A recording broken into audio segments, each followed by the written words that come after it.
Yeah, Mark, and it is clear that these guys knew exactly what they're doing. At 5:30 a.m., they pull a rented U-Haul up to this spot. They bust in these doors and pull out tens of thousands of dollars worth of bikes, load them into the back of that truck, and they are gone in exactly 1 minute and 34 seconds.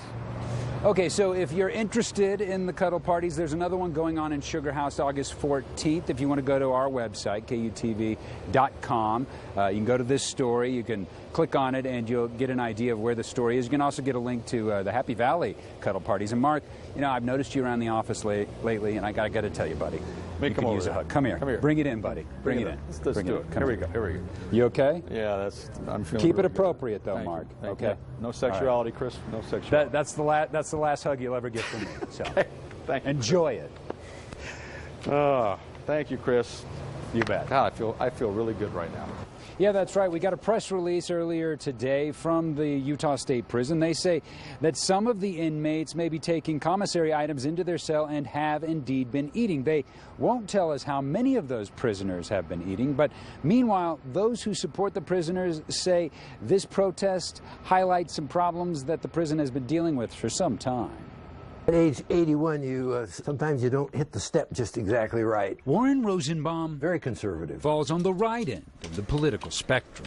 His office is draped in pictures of Ronald Reagan. I like Trump. Donald Trump and Law and Order Sheriff Joe Arpaio. He was a hardliner when it came to criminal justice. But last year, Warren usually put it together on this one. Began assembling a monthly newsletter for the benefit of, oddly enough, prison inmates. They're not treated like human beings. Rosenbaum's brother-in-law was imprisoned in 2014, and Warren watched his pain and at age 80 became an advocate for prisoners' rights. The inner being is killed. They come out somewhat like zombies. You're entitled to your human dignity. He now sides with, of all people, the ACLU when it comes to the hunger strike underway at the Utah State Prison.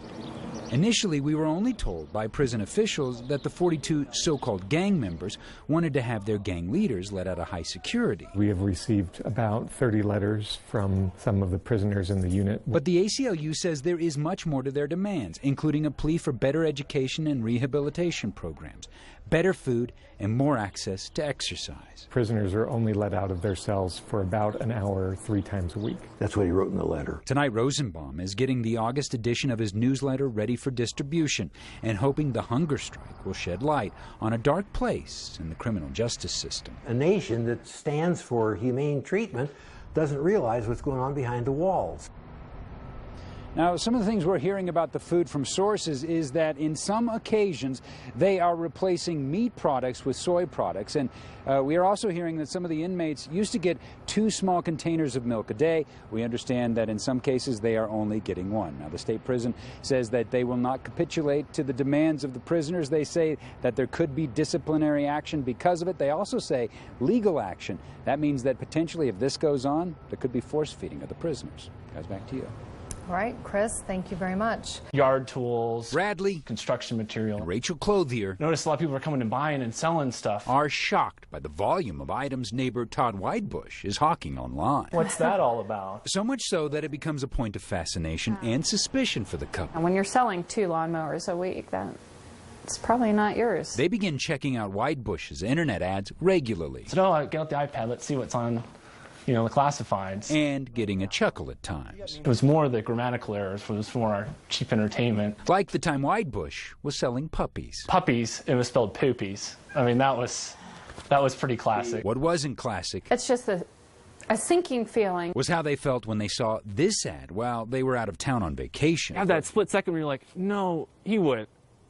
He did. It's just like it has to be. Whitebush was allegedly selling an expensive ladder, and the Clothiers had one just like it, except theirs had a dent in the bottom rung.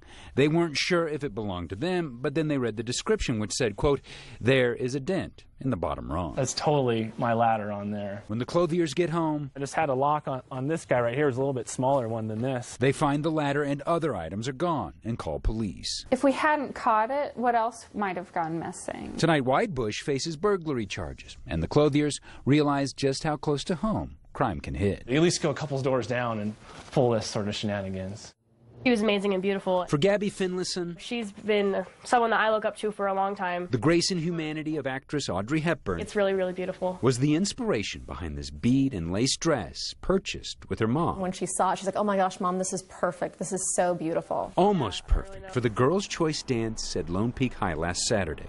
Gabby decided it did need some changes. There was a bodice underneath that I had taken up, altered, just to make sure it was completely covering everything. Perfect. Now, off to the dance. I was insulted. Insulted because a school staff member implied she was showing too much shoulder or back, and that she needed to cover up. I was embarrassed. I was definitely embarrassed. How have we gotten to the point where we kind of look at shoulders as if they're somehow pornographic? For the rest of the dance, she was cloaked under a winter coat. Her mom incensed. The message that sends to girls is really troubling and damaging, and they've already got so many other damaging messages that are being sent to them. Lone Peak's dress code says that backless dresses may not extend beyond the shoulder blade, and they have to have 2-inch minimum straps on each shoulder, and the dresses need to be at least mid-thigh. Well, the straps are 2 inches. Gabby says her dress is just fine and is bothered that these girls were also at the dance, but not asked to cover up. There were a lot of dresses that were very short, very tight, a lot more exposing or revealing than mine. Tonight, Gabby is handling the controversy with the grace of her idol, Audrey Hepburn. And she wonders why girls seem to be the ones who always shoulder the burden of so-called inappropriateness. Maybe instead of teaching girls that they should cover themselves up, we should be teaching boys that we're not just sex objects that they can look at. I was happy. This home on Sarah Circle The house was beautiful. It was nice. had everything Joanna's family needed. I was just excited about it. But from day one, she says, unusual experiences, a garage door that opens and closes on its own, and a general sense of unease. You feel like somebody's watching you at the window. I hear people crying when I'm showering. Most recently, Joanna says she found her son talking to no one. And he was looking at the stair, at the swing. He was like, no, no, leave me alone, no. He's a 1-year-old. She says the experiences continued, and then a neighbor revealed to her the history of the home. So you knew nothing about Josh Powell or Susan Powell? No, nothing. Susan Powell disappeared from this home in 2009. Her husband was the primary suspect, but later killed himself and the couple's 2 children in Washington State.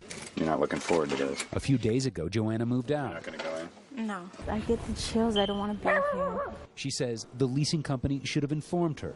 Did they tell you about the history of the house?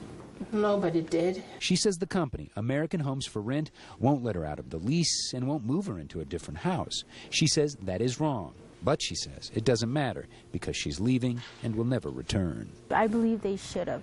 They should have told me. I just don't want to be in there. Beneath the jet planes of Hill Air Force Base. Last hurrah. And literally at the end of the line. This is a Baldwin Westinghouse locomotive. Is an aging relic of past Air Force brawn. All the way from down here, all the way to this end, is all engine. This locomotive, circa 1952, has been in service since Eisenhower was president. Relatively unusual. Hill has tried to find a military home for it, but this old Baldwin Westinghouse is a massive muscle. This is cool. I mean, this is an antique. That romantics like surplus expert Dean Quatafir may have flexed its muscle for the very last time. We have not been able to start this. Well, there's a big old switch. Maybe we could start it up. I'm gonna go ahead and try. No.